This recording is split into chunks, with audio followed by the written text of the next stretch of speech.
મિત્રોની સંગત બહુ અસર કરે છે બોસ. એક વાત સમજવાનો પ્રયાસ કરજો. હું તમને એક બાજુ 12 બતાવું, 12, એક બાજુ 12 લખેલા છે અને એક બાજુ 14 લખેલા છે, અને વચ્ચે હું તમને બી મૂકું, બી, તો પણ તમને 13 વંચાશે. કેમ કે એક બાજુ 12 છે, એક બાજુ 14 છે, વચ્ચેના આંકડાને દુનિયા બી હોવા છતાં પણ 13 ગણશે, કારણ એનો મિત્ર 12 અને 14 છે. બીજું ઉદાહરણ, એક બાજુ હું એ મૂકું, ABCD નો એ, એક બાજુ હું સી મૂકું, સરસ મજાનો સી મૂકું, અને વચ્ચે હું 13 મૂકી દઉં, 13, આંકડો 13, નંબર 13, તો 13 હોવા છતાં દુનિયાને બી ગણશે, કેમ કે એનો એક મિત્ર એ છે અને એક મિત્રો સી છે. તમારા 5 એવા મિત્રો હશે જે સિગરેટ, પાન, માવો, મસાલો, તમાકુ ખાતા હશે, અને તમે સરસ મજાની ભગત ખાતા હશો, પણ એ 5ની વચ્ચે ઉભા રહેશો, જોનાર દુનિયા તમને પણ વ્યસની જ ગણશે.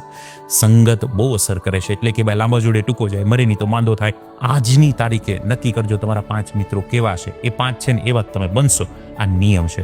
5ના ટકા એ તમારા એવરેજ ટકા, એ તમારા ટકા, એ 5ની ટકાની એવરેજ એ તમારું રિઝલ્ટ છે. બોર્ડની પરીક્ષા પહેલા તમે તમારું રિઝલ્ટ ચેક કરી શકો છો. એટલે વહેલી તકે મિત્રોની સંગત બદલજો.